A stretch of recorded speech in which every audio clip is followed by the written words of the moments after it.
All right. Hello, everyone, and thank you for joining us today for the You're In, Now What? Strategies for Evaluating Enrollment Options webinar. We know it's an exciting time for a lot of you seniors whose college plans are starting to become clearer, and you are making those decisions about what school you will be attending next fall. I'd like to introduce back our special guest, Peter Van Buskirk, who was here last week to talk about financial aid. And if you haven't already, make sure you check out that webinar that we recorded. It's on our website and it's also on our YouTube channel. He gave us some really great tips and insights about the financial aid process, who's awarded what and why, and things that you and your family can do to make sure that you have a full understanding of what that process looks like. For those of you who don't know me, my name is Ashley Smith. I'm the marketing director at Scoir and excited to kick off another conversation with Peter today. For those of you who don't know him, Peter is an industry analyst, thought leader, student advocate, author, motivational speaker, and workshop leader. He is the founder and president of Best College Fit and has spent more than 25 years in selective college admission. He also spent 12 years as Dean of Admission at Franklin and Marshall. So welcome back, Peter. Thank you very much. Good to be here. Great. So today we are going to be going in depth about strategies families can take when evaluating their enrollment options. Just so everybody knows, we will also be publishing this webinar on our website and YouTube channel sometime next week if you couldn't catch this live or if you couldn't stay tuned for or stay with us the whole time. And if you think this is something that would be helpful, please make sure that you share it with your friends and family. But we do have a lot to cover today, so let's get right into it. So after months and in some cases years of planning and submitting applications, we're entering a point in the process when college outcomes are becoming clear for most high school seniors. So can you give us some insight into what's happening on the college side of things? Sure, and it is sort of a maddening time for students. After having spent a lot of time preparing applications, submitting them, there's a lot of energy that you put into the process, and then everything goes silent for a month, 2 months, sometimes 3 months until final decisions come out, unless you've applied early decision or early action. But right now, selective colleges, and I want to make that distinction because there are two types of enrollment processes. One is the selective admission process, where the institution is receiving many more qualified candidates than it can possibly accept, and they're deliberating over which candidates to choose. And then there are schools, also very good schools, that don't have the same pressure to make fine distinctions. Basically, their admission process is one that is designed to determine whether the student has the capacity to do the work in the first year of college. And if the student is able to do the work in the first year of college, the student's admitted. So the student's not competing with others in that rolling admission process. In rolling admission in that scenario, as students apply, they're reviewed, they're admitted, they're enrolled, and that process rolls all the way through the summer just before the start of the freshman year of college. So what we're going to be talking about today is more the selective admission process, where institutions have to take a step back, look at the larger pool of candidates and decide which ones they want. And that's really where colleges are right now. They're getting to the end of that process, one that started for many of them in late November, looking at thousands, sometimes tens of thousands of really good candidates and trying to winnow it down so that they have the right number of candidates to admit. So I'd like to take a look at some of the things that are important to admission officers as they're making these decisions. Some of these things are fairly predictable, as we can see on the agenda. Colleges first are looking for students who are pretty smart. Who doesn't want the student who has taken challenging courses, gotten good grades? They want kids who are motivated, kids who have shown an ability over time to reach beyond the normal expectations of the classroom, to challenge themselves. And this is something that's a little more subtle in the admission process. On the one hand, you can look at a transcript and you can see whether the student's a high achieving student by the courses taken grades received, but you really don't get at the nature of the learner and how she engages with the material of the classroom. So it's really the package here that admission officers are trying to discern. By and large, though, most students applying to most schools will have these three qualities. They'll have enough intelligence, enough motivation, enough achievement that they can satisfy the question, can you do the work? So that beyond that, then admission officers are saying, okay, you can do the work, then what do you bring to us? We're trying to build a community here. Do you bring diversity? And by the way, diversity is defined more broadly than you might imagine. I think in our world, we think of diversity as code for students of different ethnic background. And what you need to understand in this process is that admission officers for the last several months have been trying to discern the degree to which students bring something different to their communities. So diversity is indeed defined by ethnicity, but it's also defined by social and economic background. It's spiritual orientation, sexual orientation, geographic background. There are a lot of factors that can help give a student an advantage, if you will, or give them a point of interest in this process that go beyond ethnicity. So, and what admission officers have been trying to do is see, not only do you have that diversity, are you checking a box, but how does it define you? And that's why they read essays, they read letters of recommendation, all of us coming together in that regard. And then finally, they want to see more specifically, you know, again, if we admit you, what are you going to bring to the community in a more material way? What are your gifts? And we talk about students as gifted athletes, gifted musicians, gifted leaders, gifted with compassion for other people. So these are the things that are first kind of on the radar of the admission officers as they're looking at candidates.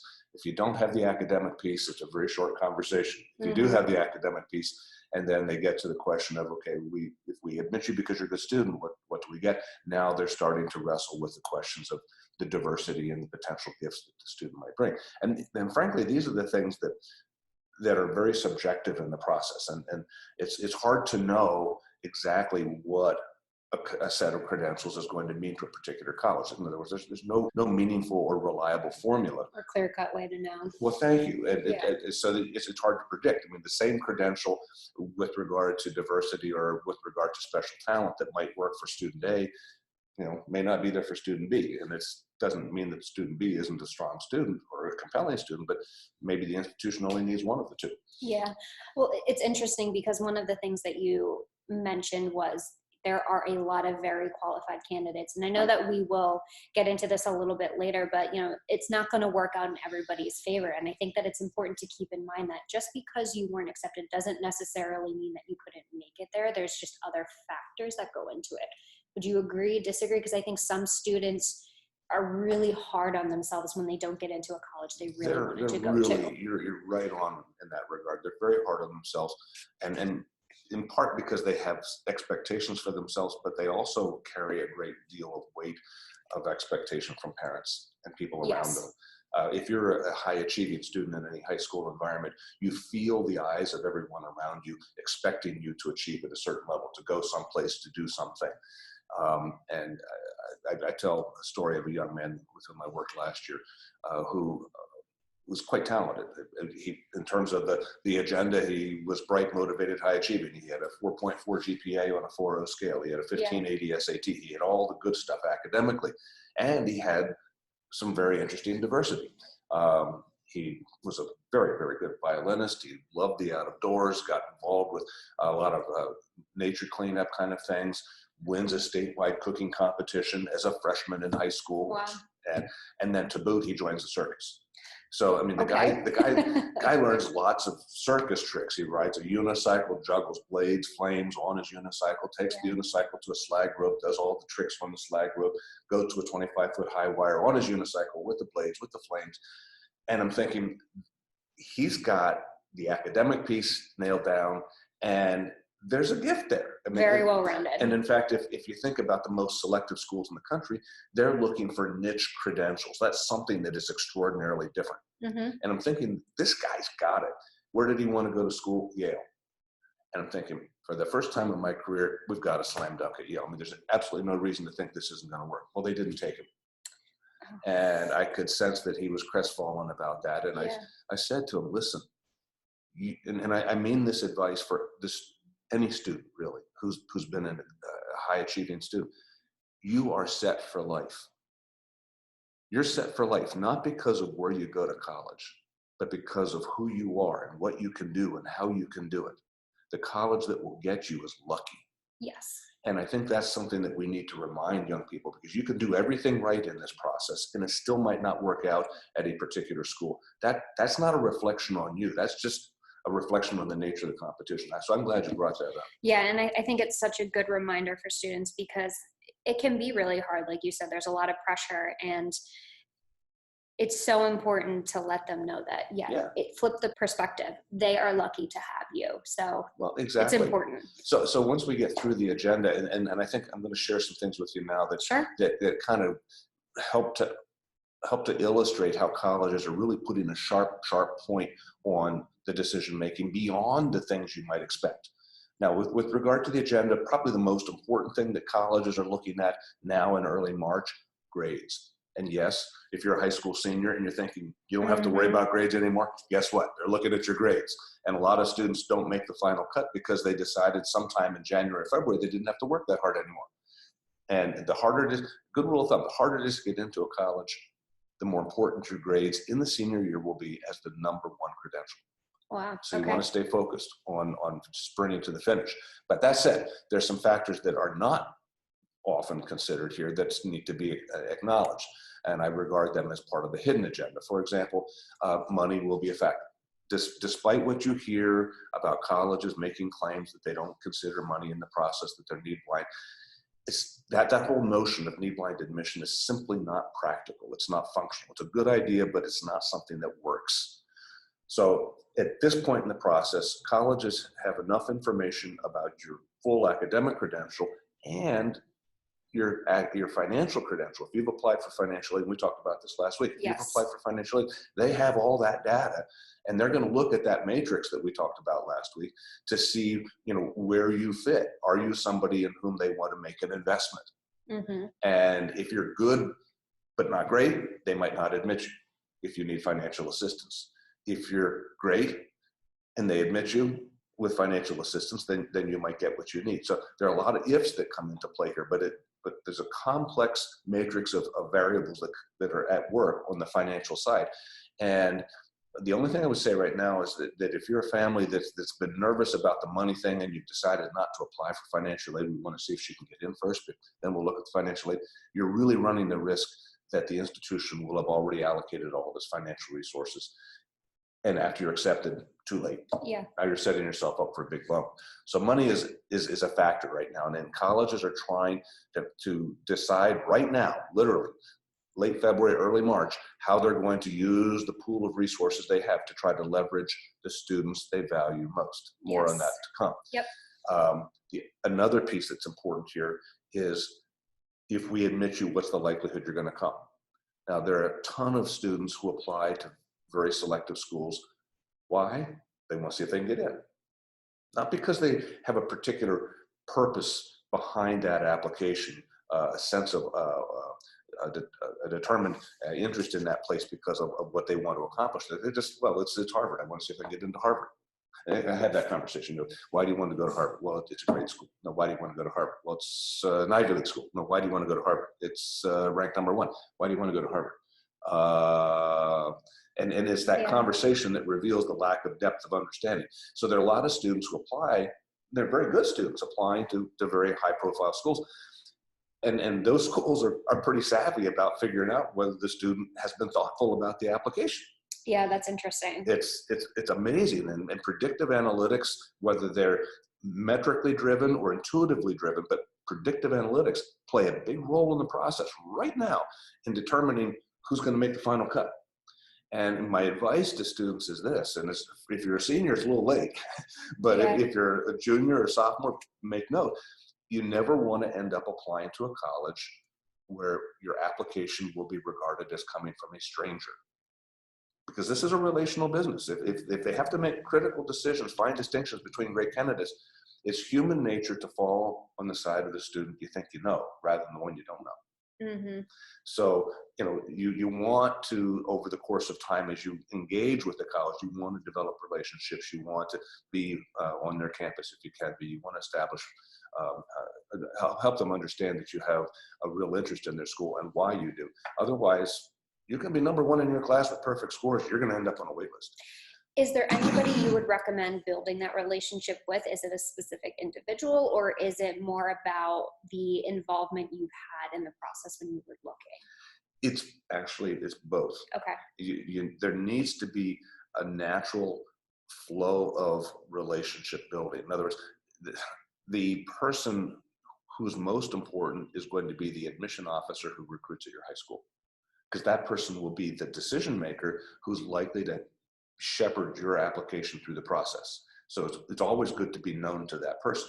But there can be other things you do over time, responding to emails, um, attending college fairs, seeing representatives there, make sure you get credit for the conversations you have, talk to reps at your high school. So it's a whole pattern of activity that colleges are tracking in that regard. And the last thing that colleges are looking at in the hidden agenda, and this may not seem to be quite so hidden, but I can't tell you how often the final decision boils down to, we really like this candidate. We want to admit him, but if we admit him, what will his scores do to our profile? Well, let's put him on our wait list and maybe we can take him later. Mm-hmm. So the point I'm making here is that much as we collectively in higher education like to say the SAT is not that important, at the end of the day, it's an important part of the marketing for colleges.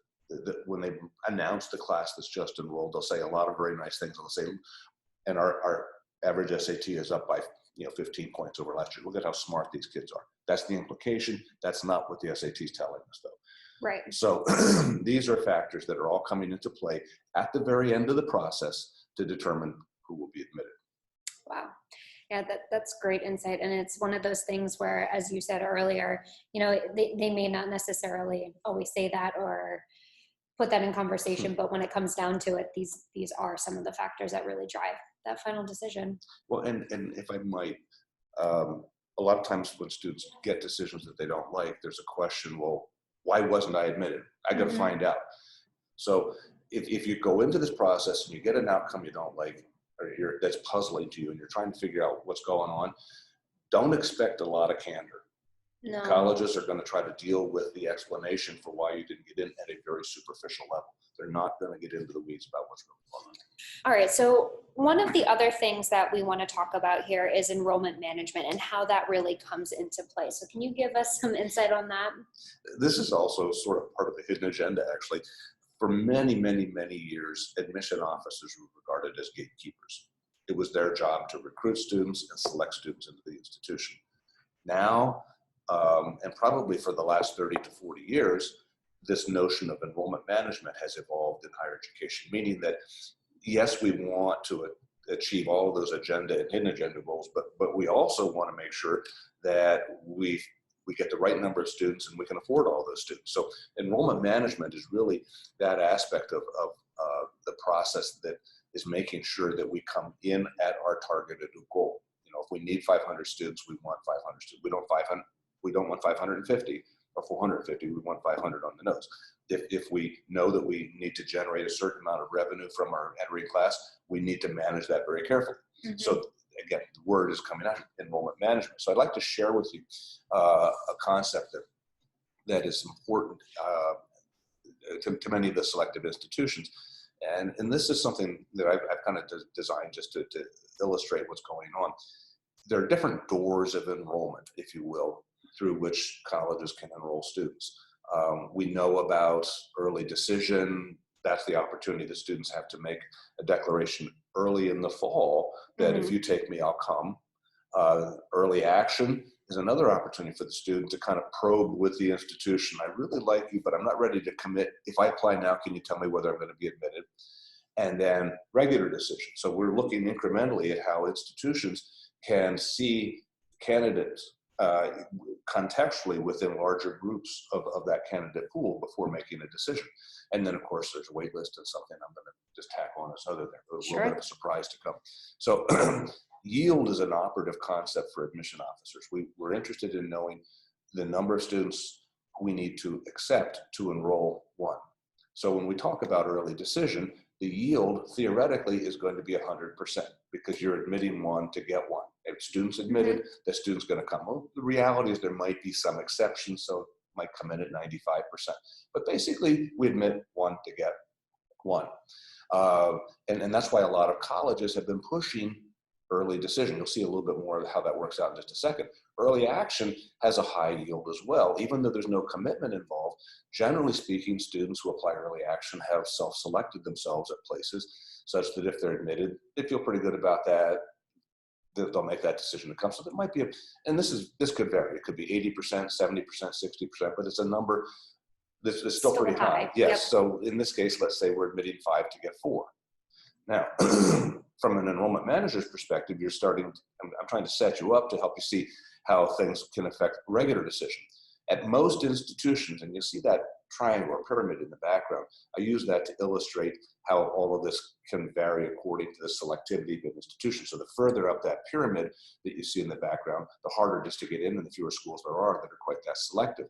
Well, except for a handful of schools at the very, very top of the pyramid, the regular decision yield on offers of admission is going to be pretty low. Right. It's going to be 1 out of 5, 1 out of 6, 1 out of 10 at some schools. Mm-hmm. But let's, for the sake of argument, say that it's going to be 1 out of 5. We need to admit 5 to get 1. Now, as an enrollment manager, and that's what we're talking about now, mm-hmm. It's your job to try to get the class, but also try to improve your selectivity. So let's think about how this can work. If our institution decides this year that we want to enroll 50 more students through early decision than we did last year, mm-hmm. and we are successful. So we've got 50 on the one-to-one basis. Now we're in the regular process, which is wrapping up right now. That means that institution has reduced by 250 the number of students that it would normally admit on the 5-to-1 rate. Right. Out of regular decision. And that's why a lot of students are seeing the squeeze, if you will, on regular decision. Mm-hmm. And then why it's so insanely difficult to get in regular decision at a lot of schools. So early decision has become a very important strategic option for schools, including some of the most selective schools that will frankly enroll almost half of the class. Wow. With early decision. Wow. That's a big number. It's a huge number, but imagine if we're taking that kind of a chunk out of the class on a 1-for-1 basis early decision, the pressure that puts on us to make fine distinctions in regular process. In a school that might be admitting overall 10% of its applicants in regular decision might be admitting fewer than 5% or 3% or 2%. I mean, it's crazy like that. So, but when that happens, when the institution's successful with early decision, they reduce by 250 students, they admit regular decision, their yield goes up and their selectivity improves. Yes. And guys like me get big raises. Mm-hmm. So, I mean, this is what's going on. And I just want to help families understand why the regular decision process is even harder to predict right now. And if you're looking at this admission process from a year out or so, and you're thinking, well, gosh, maybe early decision makes a lot of sense. Statistically, it does. Early decision improves your chance of admission at most schools by 20 to 25%. Yeah. But be very careful. Do not apply early decision, especially don't do it strategically unless you are absolutely dead certain that that's the school that you want. Mm-hmm. You can't live without it. Yep. Then you apply early decision. We'll talk about that in another webinar, I'm sure. Yes. The piece that's going to impact a lot of students coming up, though, is waitlist. Right. Which is sort of purgatory. You know, you get the waitlist letter. Am I in? No. Am I out? No. You know, it's a tough communication to receive. It is very difficult, and it even made more so by the fact that the waitlist letter often says, "We are pleased to offer you a place on the waitlist." Wow, yeah. They're so pleased. That must be good, right? Well, no. And historically, the waitlist has been an insurance policy for colleges. In other words, colleges will hold a certain number of students back on the waitlist in case they don't get all the students they need through the early decision or regular decision. Now, I just want to share with you some things that help to understand the waitlist process. So typically, and I'm going to put some numbers up first, but typically we can get a yield of about 75%, which might be a little shocking. You think, how do we get quite that many, 3 out of 4 to come? Mm-hmm. Well, here's the backstory. I think I don't have that backstory quite yet. That's okay. But we'll talk about it in just a moment, about some of the things that are going on in the waitlist process. But I just want to share with you the teaser, if you will. Colleges, because they know they can manage the yield at a very high rate at 75%, Hmm. are now saying about their regular decision candidates, because remember, they have so many really qualified regular decision candidates, and that's the big squeeze. They're saying, why don't we put them on the wait list Yeah. and see who really wants to come? If she really wants to come, we can take her off the wait list. So that waitlist option is a very live enrollment opportunity for students if they allow themselves to continue to compete there. And more on that to come. When can students expect to hear the result of being waitlisted? That'll actually come a little bit later in the spring, and we'll talk about that because I'm going to give some strategies for understanding the waitlist in another slide or so here. But the other thing I want to share with you is the other category. And there are a lot of students who will have applied to institutions, selective institutions, hoping to start in September. They will get in the coming days letters that say, we are pleased to offer you enrollment in January. Interesting. It is not interesting. what they expected. Not what they expected. So the first reaction is this real? Can I go there? Yep. Can I get a degree? Yep. I'll be a full-time student? Yep. Well, if they take students from the waitlist, do you think I'll be admitted then? No. Typically, students who are offered admission anytime other than September are going to be lesser credentialed academically. So they're going to, in this case, they'll be in January, there'll be students whose credentials are less than those of the waitlist. Wow. And they are also typically students who can afford to pay full. And they might be students who have something else that's interesting to the school, a connection to important people, some talent, some gift, whatever. And here's the dirty little secret. Students who do not enroll in September disappear from the profile that colleges report of enrolled students. They will only show up on the college's profile as applicants. They will not show up as accepted students. Their low scores will go away. Their low GPAs will go away. So they go off the grid. So the January thing is really an opportunity for colleges, selective colleges, to stash students. So that their metrics don't go down as a result? Oh, so that their metrics go up. Right. Think about They that. go up if they're going in January, but not if they went in It's like fall. a back-end early decision. If we can get 50 kids to come in January, we reduce further the number of kids we need to take in regular decision. Wow. And the squeeze gets greater. Yep. So the January admission can work. If you get that letter about January admission, it can be fine. And they might say, go study overseas, take courses at another college, but come in January to see us. It can be fine. My only hesitation about that is this, and I use a metaphor of the playground. Back when we were kids, a long time ago, for some of us, it was fun to go out on the playground and spin the merry-go-round and try to jump on when it was moving fast. Sometimes you make it, sometimes you do a face plant. Yep. Well, think about the academic year starting September in freshman year of college. That merry-go-round is starting very slowly as you climb on, you meet people, you get to know your professors, do a seminar, and you get involved finally in some tests, some papers. By the end of the first semester, that merry-go-round starting to move pretty fast. Yep. It does not stop in January. So the student who wants to wants to join in January has to effectively jump onto that moving merry-go-round. It can work. We can do a faceplant. Now the real risk is this: that student who wants to jump on in January is already an at-risk student academically. So just be careful if you get the January out. Wow. All right. Well, that's incredibly interesting and good to know some of the motivations behind it. But what would you say that for students who are admitted, what's next? What's next? Good question. I think that it is important to take a step back. It's important to celebrate. Of course. You got to feel good about what's happening in your life. Yep. But let's take a look at revisiting priorities. And I've talked a lot about and written a lot about fit. And it's important to students getting started in the process that they're honest about what's important to them in finding that fit of a college. Well, now at the back end, fit is even more important, because if you're admitted to 4 or 5 or 6 schools, there's an awful lot of eyewash. They're going to be marketing you like crazy. They're going to be sending you all kinds of stuff. They're going to roll out the red carpet. And all of a sudden you lose track of your objective bearings. Mhm. And because they're trying to make a very strong impression. They're trying to sweep you off your feet. So it's important to go back to what got you here, your priorities. So we talk about a good college fit. You need to remember again, the best college is going to be a place that provides a program of study that meets your needs.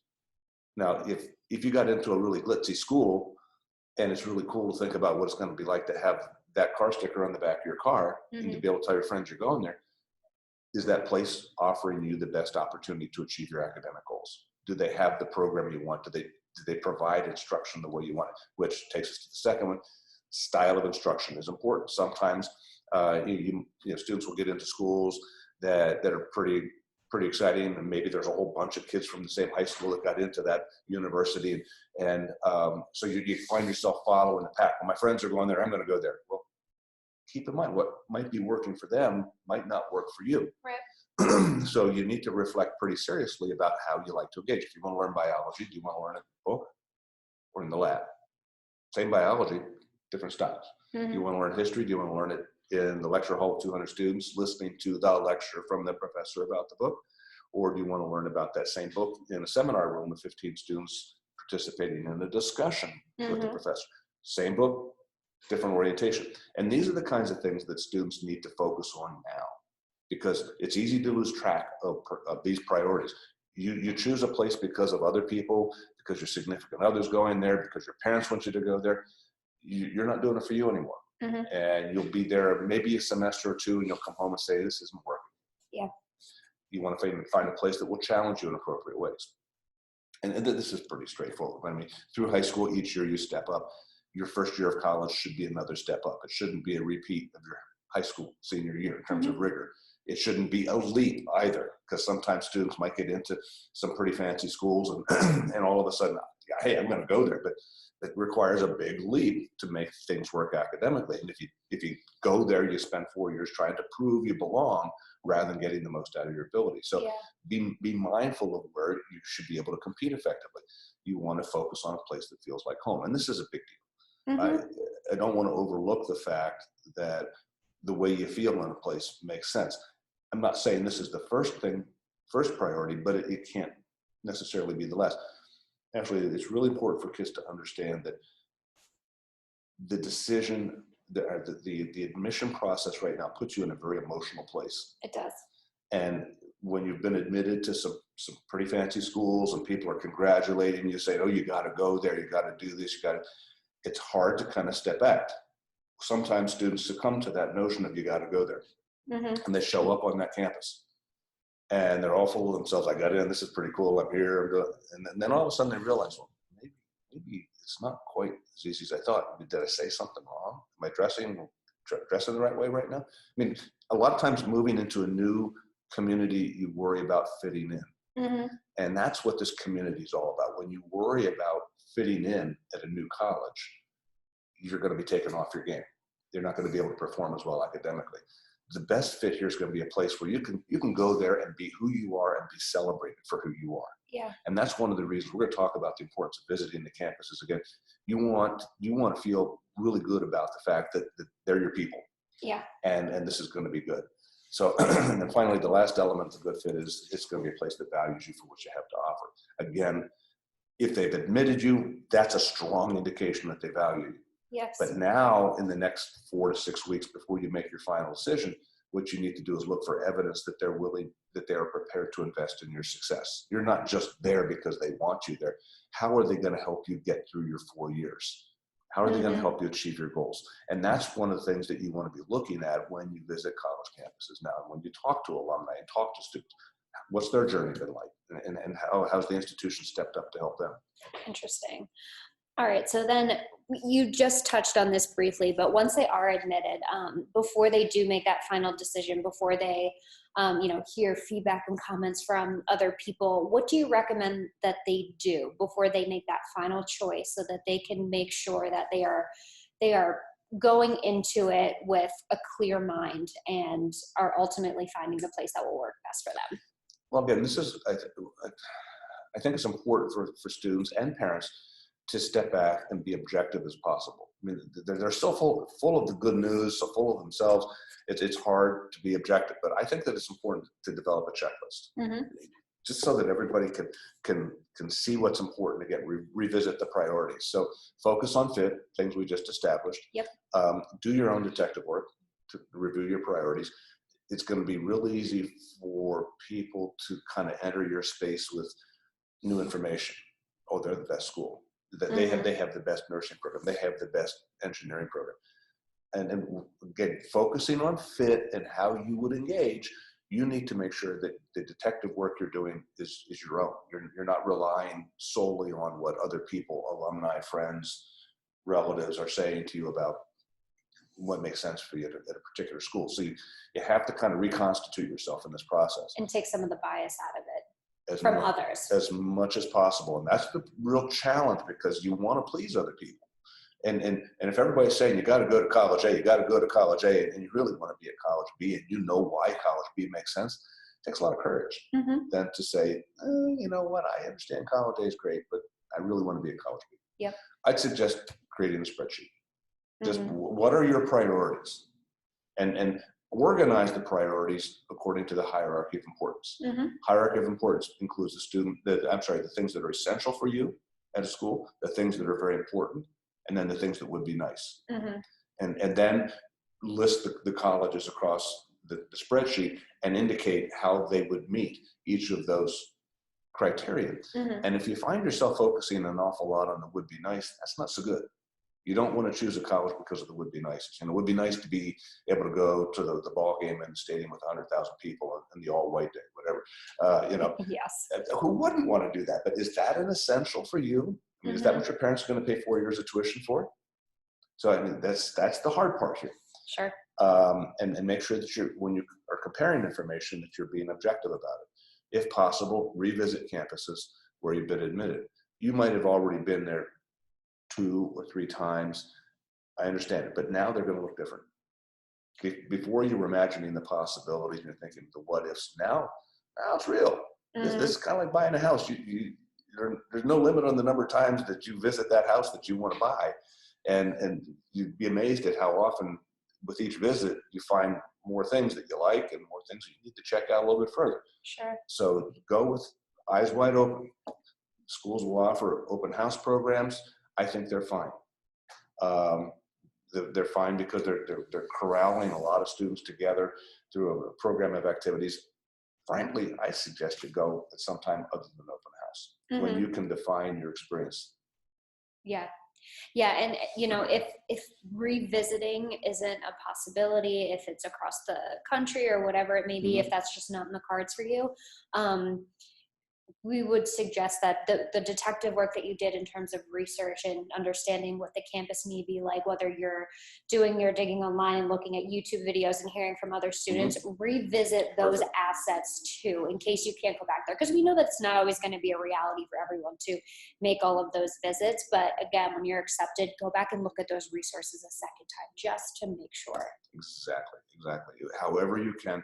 And again, with technology, you can have virtual visits. Exactly. It's important to do that. And compare what you know about cost at each school.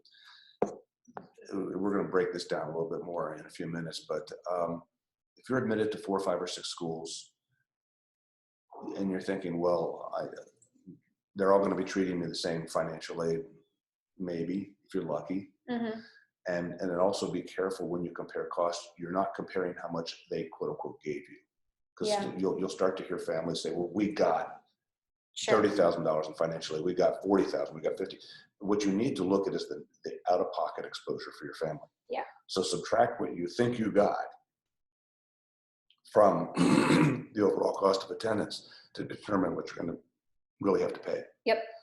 So absolutely. More on that. We've got some interesting graphics on that to come. All right. I know that you touched on this a little bit, but I mean, this kind of summarizes everything that we have here. So my list got longer than I imagined. People will say, colleges will say a lot of things to you because they've admitted you, they want you to enroll. Make sure you test everything they say. Don't accept it just because they say so. Absolutely. All right. So, unfortunately, and we touched on this a little bit before, it doesn't always work out that a student's admitted to their first choice for whatever reason. And it doesn't necessarily mean that they don't meet the standards or the academic criteria that they're looking for. So, what happens when a student is placed on the wait list? Is there any hope of getting in? Can you talk to us a little bit more about what that includes, and then also how you should be thinking about the rest of your decision-making process if Oh there's my goodness. a school that you're on the wait list for that was high on your list? Well, and that's the tough part, because for some students, all of their options are very clear right now because their letters of acceptances are in front of them at schools that they really want. And for other students, they've gotten some offers of admission, but they'll say, I don't want to go to that school. And then they've been offered wait list at other places. And so what does all this mean? I'm going to introduce my thought by just saying, waitlist is like overtime in a sporting event. Okay. If you get to the end of regulation time and the score's tied, Yep. and you decide you've given it all you have, you're not going to play anymore, what are your chances of winning? 0. Because you take your ball and go home. But if you decide that you've been in it this long and you're just going to kick butt and see what you can do, Yep. you keep playing into overtime, your chances actually get better. Okay. So that's the same thing with waitlist. If you decide that this waitlist thing is just a dead end and there's no sense of going anywhere with it, you won't get in. There's no way. But if you decide to stay active, things can happen. Let's take a look. Okay. This is what I thought we were going to be looking at earlier. But a typical enrollment scenario at a fictitious college might look like this. You might have 8,000 students applying, 2,000 will be admitted, and 500 are expected to enroll. Given the relationship between applicants and acceptances in this scenario, it's not uncommon to see a pretty large number of students being offered waitlist status. In other words, if 2,000 are being admitted, what happens to the others? 6,000, well, maybe 2,000 or more. We'll get a letter. Yep. We'll get a letter that says we're pleased to offer you a place on the waitlist. Now that letter will also have a call to action.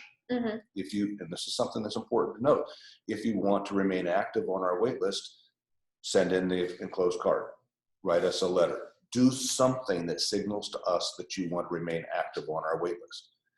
And typically, out of all the students who got that initial letter, the 2,000, roughly a quarter, maybe more, maybe less, but roughly a quarter will say, yeah, keep me active.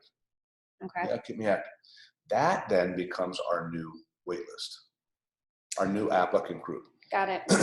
So if we get to the point where we realize our class is coming short of our goal, we don't go to 2,000 students to say, do you want to come? We go to 500. And actually, we don't go to them in mass, we go to them one at a time. Oh, wow. And we might on April, and usually this activity starts sometime in the middle of April. Okay. So maybe on April the 20th, we discover we want 20 more students off of the wait list. So we identify students, give you a call, Ashley, we've got a place for you off the wait list, would you like to come? Oh my goodness, I really wanted to come, but my parents said we need to send an enrollment deposit in someplace else, so I've done that. I'm going to honor that commitment. Yep. Okay, I go on, I call the next student, got a place for you off the wait list, would you like to come? Well, that student's not very happy at all, because if we'd admitted him straight up, he'd be there. And when we didn't admit him, we betrayed his loyalty. The only reason he's on this active wait list is because his mom sent the card in. Sure. So he gives us some pretty colorful language. We get off the phone in a hurry. And we're calling. We're not sending letters. Call another student. Got a place for you off the wait list. Would you like to come? Another student's been sitting by the phone just hoping and praying for weeks that this is going to work out. And he's just shrieking, screaming, I'm in. How many students did we just admit? One. There will be 3 who go to school and say, they just took me. I got in. But please know this, colleges will only count as accepted the students who receive letters. And they will only send letters to the students who say yes. So in this process, we start with a pool of maybe 500 kids, maybe more, maybe less, and we'll call. If we need 20 to enroll, we'll call until we get 25 yeses. Okay. And in that group of 500, we might call 100 kids before we get 25 yeses. Is that when there's the outreach to those 500, is there an order or is it random? Good question.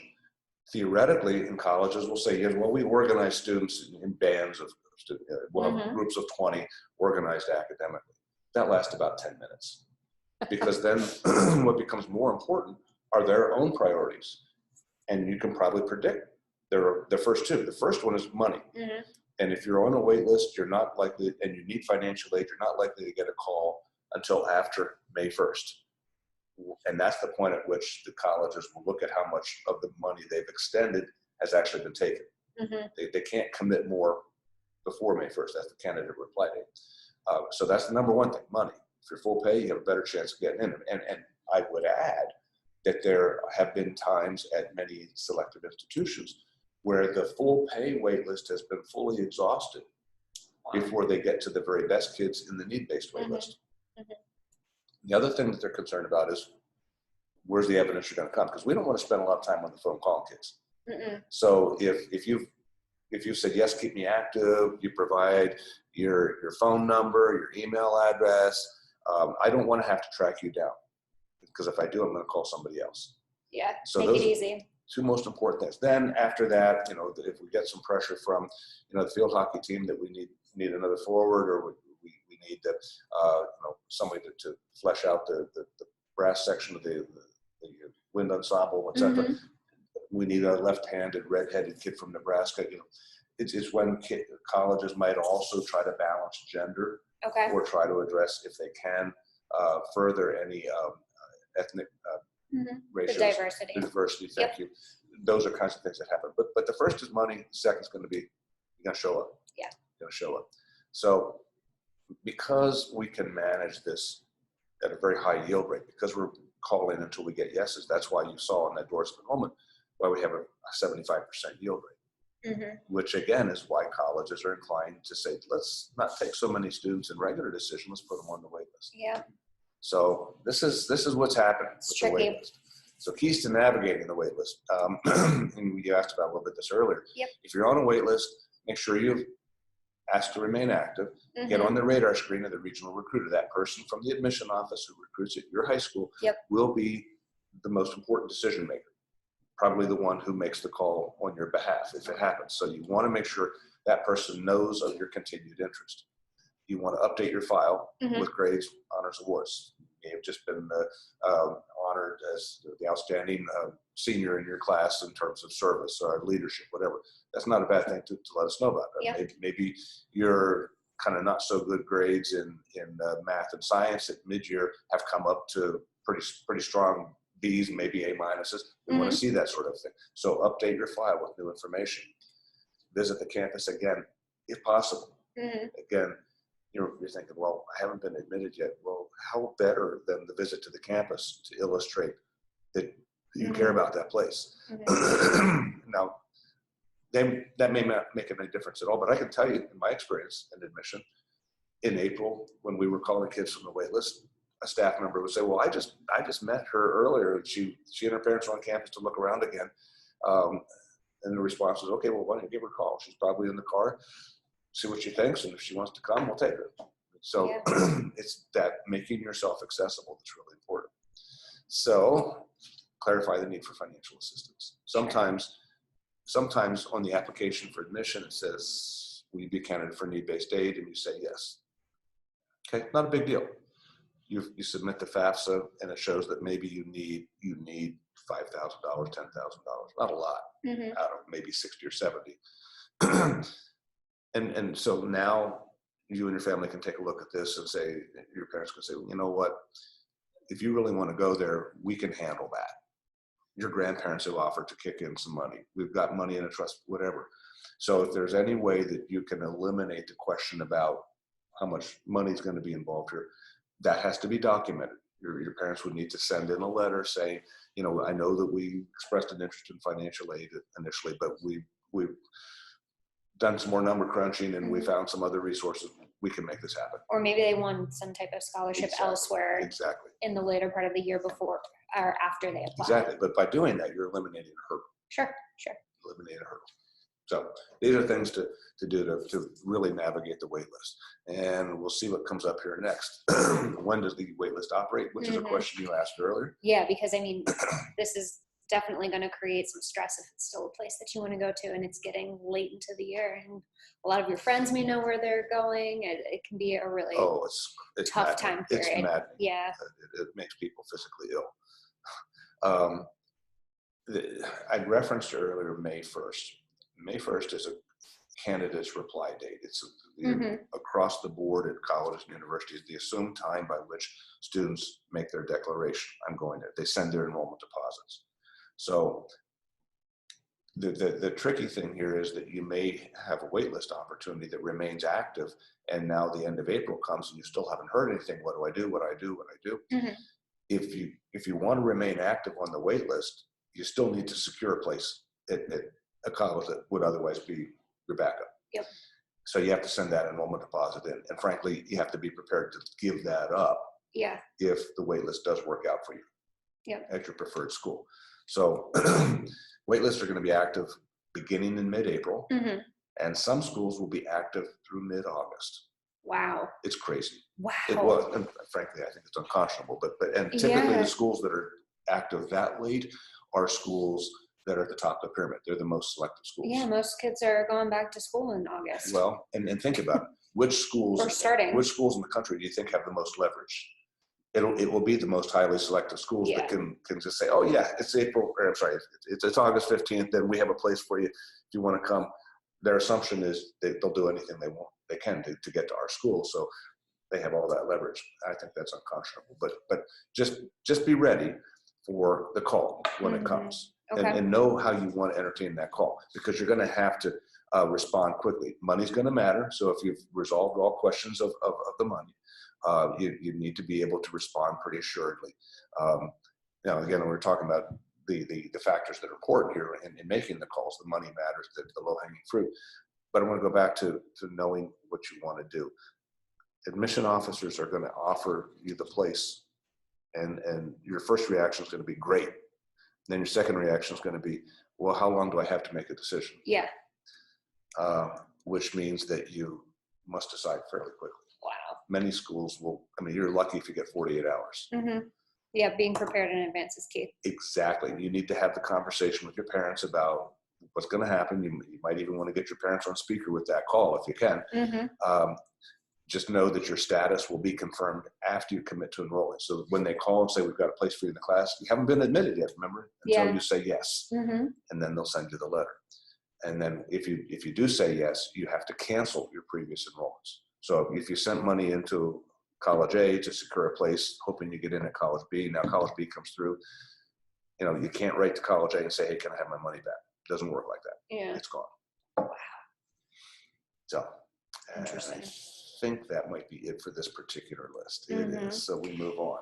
Right. And, you just mentioned, potentially losing the deposit, and, cost is definitely something that's important to the majority of families when they're making their final choice. So how should they proceed in assessing their options? Well, assuming that they're looking at any kind of need-based or merit-based financial aid, I won't go back to a comment I made earlier. What they need to do is make sure that they understand what their out-of-pocket exposure will be. Right. Again, the emotional part of this is families look at what they get. And I got 50,000 there, I got 40,000 there, I got 60,000 there. And those numbers are meaningless unless they're considered within the context of what the total cost is for the school. So I want to refer first to our financial aid matrix. We talked about this in our last session. We did. And we're not going to get into the weeds too much on this right now, but I just want to show that by the time all of the decisions have been made, but before students have been notified, this matrix will be fully populated. And you can see that across the top, colleges are keeping track of students according to their demonstrated need, and along the side, keeping track of students according to their desirability. And that's a very subjective thing. It could be straight grades or scores. It could be a lot of other things that come into play. So hopefully your student has been admitted to a school where she's highly desired. Because in this matrix, desirability is going to inform the way we treat the student. you might be a good student, but not highly desired, you're probably going to be a non-admit if you need, especially if you need financial aid. So just keep this in mind as we look at the next graphic as well. But if a college is admitting 2,000 students, all 2,000 will be found somewhere in that matrix, and they will be treated differently with financial aid according to where they fall in that matrix. So let's take a look at the preferential packaging.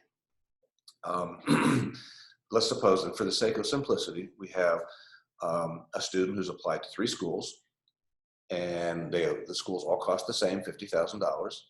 And notice at the bottom, that first gray box says EFC, that's expected family contribution. Let's suppose that all 3 schools, this won't happen very often, but all 3 schools say your expected family contribution is $15,000, and that your self-help, which involves a campus work study, CWS, and your guaranteed student loan, GSL, are the same across the board, just for sake of simplicity.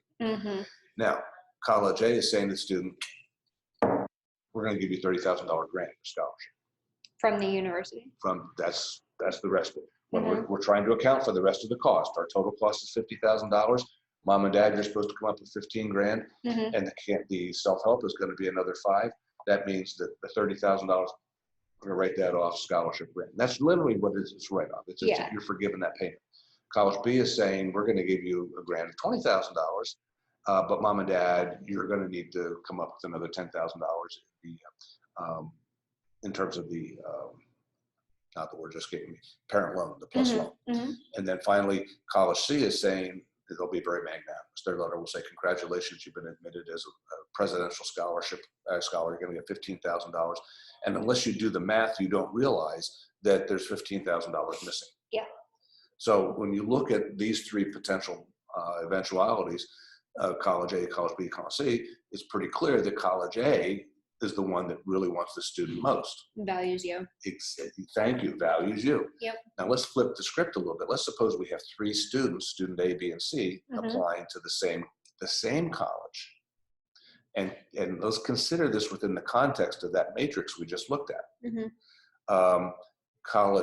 Student A, the one on the left, is going to be coming out of the top line. It's going to be the most highly desired, getting the best treatment. Student B is going to be the middle line, getting solid treatment, but the institution saying, we want you to come up with a little more cash. And then, of course, student C is going to be that lowest desirability range. So the same institution can look at 3 students differently who have the same kind of financial need, but look at them differently according to how they value those students. So this is just something you need to be paying attention to as a family as you're trying to sort all this out. So making sense of financial aid award letters quite simply means that you need to know the total cost of attendance, and sometimes colleges aren't going to tell you that. There's those other factors that. Well, there are, but sometimes on their admission, the financial aid letter, they'll tell you this is our total cost, which is great. They're doing a lot of work for you. But sometimes they don't. They're just going to say room, board, and tuition. You have to dig. You have to dig to find the rest. So you want total cost of attendance minus grants and scholarships, which is not real money. Don't be careful about letting yourself tell people we got money from this. You didn't get. You got forgiveness of payment. That's what a scholarship is. And then the difference then is going to be your total out-of-pocket expense.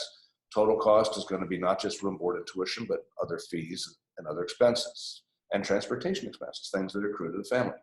Determine where community-based scholarships will be credited. You're thinking, oh, well, wow, we have this total out-of-pocket expense, and we just got a $10,000 scholarship from the Rotary Club. Now that can reduce what we have to pay. You better check, because the institution may decide they want at least half of that to go against the forgiveness. Oh, wow. Okay. So this is important. And then confirm that any scholarships that the student has gotten, scholarship, not grant, but scholarship, is renewable. And what's interesting is that nowadays there are a fair number of schools that like to package scholarships, and they'll say, we're going to give you I just heard this the other day, $120,000 scholarship. So what do you hear first? You hear $120,000, then that's a lot of money. But what you really need to do is divide it by 4, because it's 120 covering over 4 years. And oh, by the way, there will be some not so fine print that says this scholarship is renewable based on your Academic performance. Academic performance. Mm-hmm. You got to have that 3.5, 3 point whatever to keep it. And if you come home from your first year and you have a 3.1, which is certainly respectable, that institution can pull a scholarship, and that's jolting. Yep. So this is something you need to be thinking about going forward. Now, I just want to share this graphic, and this can be a little daunting to look at, but when we talk about comparing apples and oranges, and apples and apples, this is a worksheet that I developed a few years ago that enables families to load up information about colleges and then compare the cost. So real quickly, just looking at the top section, the beige section, we're looking there at the first year educational cost, total cost of attendance, basically. So line 1A is going to give us that total cost. And you'll notice as we look across at 5 schools, these are all real cases. Some schools are very good at delineating the total cost, and others, the College B, we had to look that up. We had to dig to find that. Then in the light green section 2A, you're going to see the total amount of gift aid that's part of the financial aid award, scholarships and grants. It can be institutional scholarship or grant, it can be federal, etc. And then you see that there's a subtotal for 2A that shows all the gift aid. This is not cash that kids get, but this is just the amount of forgiveness, okay? Sure. And then 2B is looking at all the self-help, which is loans, parent loans, work study, etc. Except for the work that the student might do, this is all an opportunity for we're helping the families to source funds from other locations. So this is money that you will be responsible for. And what I try to point out here is that the total financial aid may look very promising. Look at college. Let's look at College B. Total financial aid is $51,740 compared with total cost of attendance, same $51,740, and right off the bat you're thinking, I don't have to pay anything. And sure. That's when people say, I got a full ride. Got a full ride. There's some fine print that we missed There is here. some fine print, exactly, because on the surface it looks like your remaining out-of-pocket expense is going to be zero. But what you have to do is go back and look at the self-help to see the loans that are involved. Yep. Oh, and by the way, this particular institution was offering the student an institutional financing option, which was another loan for over $15,000 in the first year. So this kid was going to have to borrow about $22,000 for the first year of college, and it was only going to get worse. And by the way, this is a college that claims to meet 100% of the students' needs, right? Which, as we can see, is simply not accurate. So the family's out-of-pocket exposure was not zero; it was actually almost $25,000. Wow. And that's what we need to be mindful of here. When you look at 5 schools, theoretically they should all be looking at the same kind of expected family contribution, but the reality is that there's a real differential here between what the out-of-pocket expense is going to be. And I want to point something else out. Of these 5 schools, one of them, College D, is a state university. So you think that the state universities are going to cost less, but when you consider the out-of-pocket exposure, state universities not cutting them any slack. Right. It was actually a somewhat less selective private college that gave them the best deal, and then another very selective school, College A, that was giving them a pretty good situation as well. So you just need to make sure you're accounting for everything. Exactly. So, and in this, I talk about money and borrowing.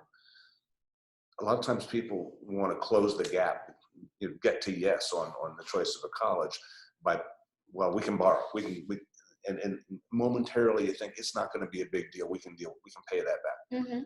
Borrowing is a choice. It's not something you have to do. Yeah. And when you look at that display here, you realize that schools can treat the same student very differently. And that's why fit is important. Very much so. The place that values the student the most is going to make sure that the student is not going to be compromised.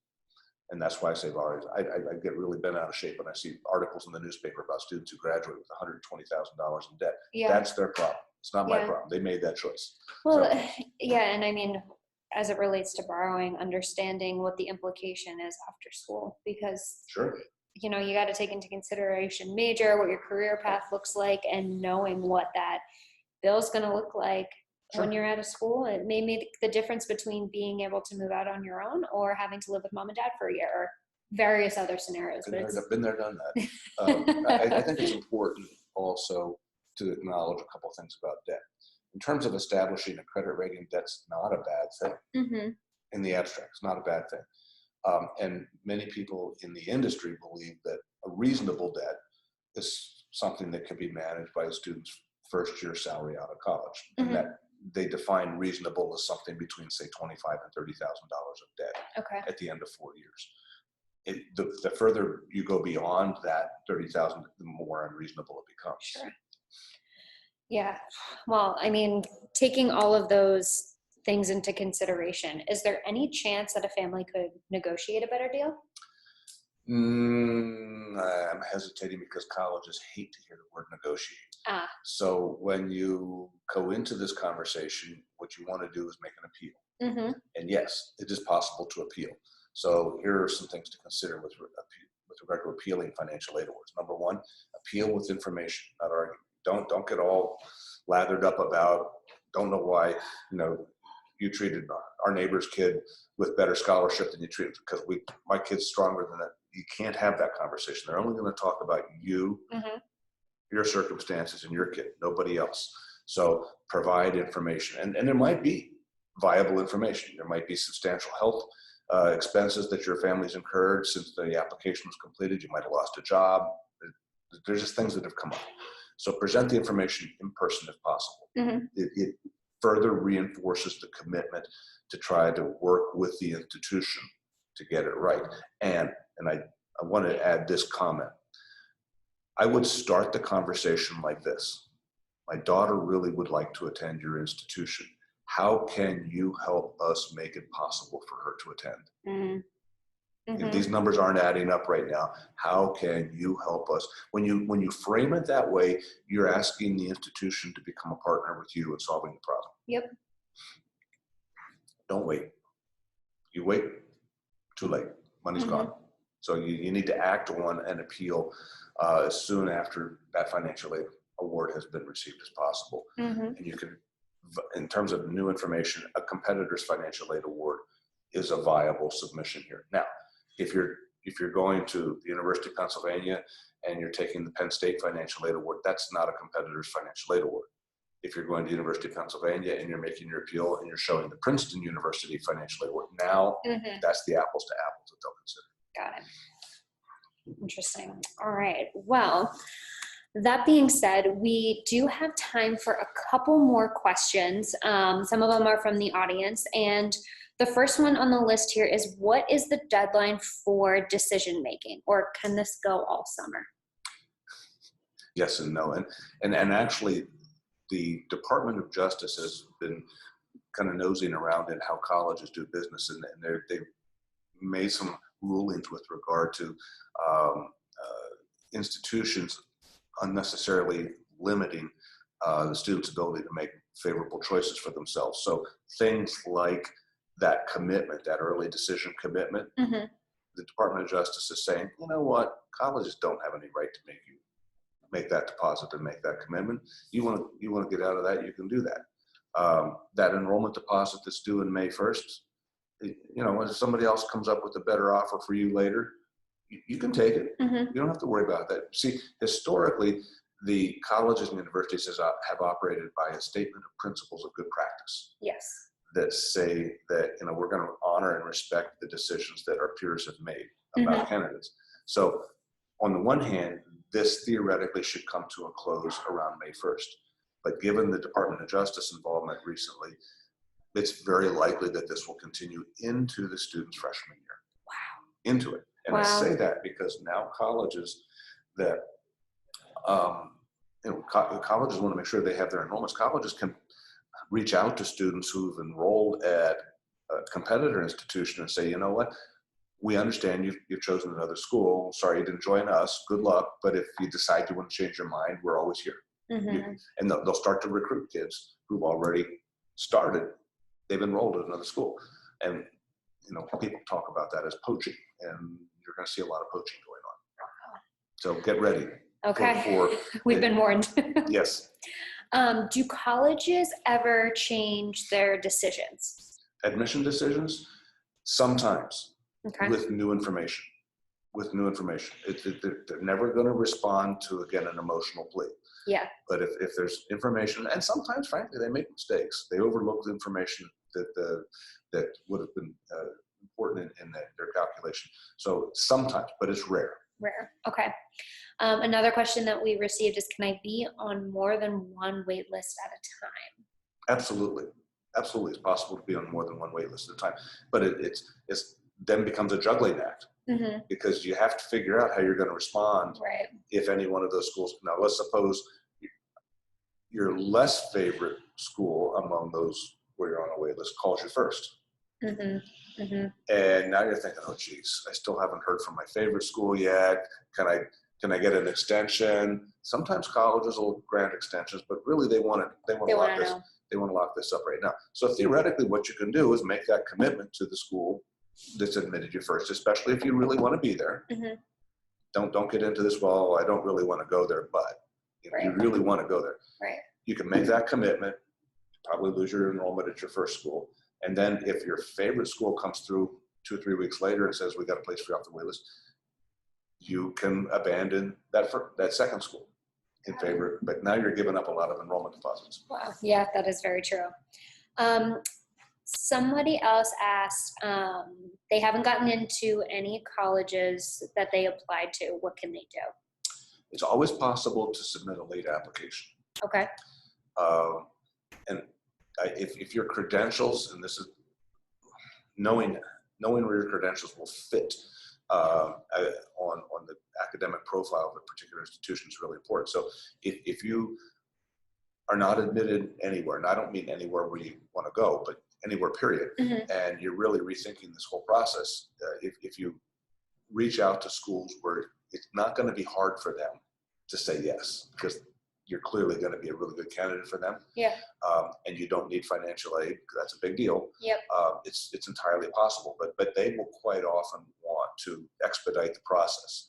I know that when I was dean, we would say to such students, okay, we'd be willing to consider your application, bring your completed application with all your academic information for an interview on the next Friday. And we'll interview you, and then you go out on tour. And while you're on tour, I'll share all of that information that you brought with the committee. When you come back from tour, we'll tell you whether or not you're going to be admitted. You got to be really prepared for that then. Oh, even more. And if you're admitted, you need to be ready to write your application fee and your enrollment deposit before you leave. Okay. So colleges will manage that very closely.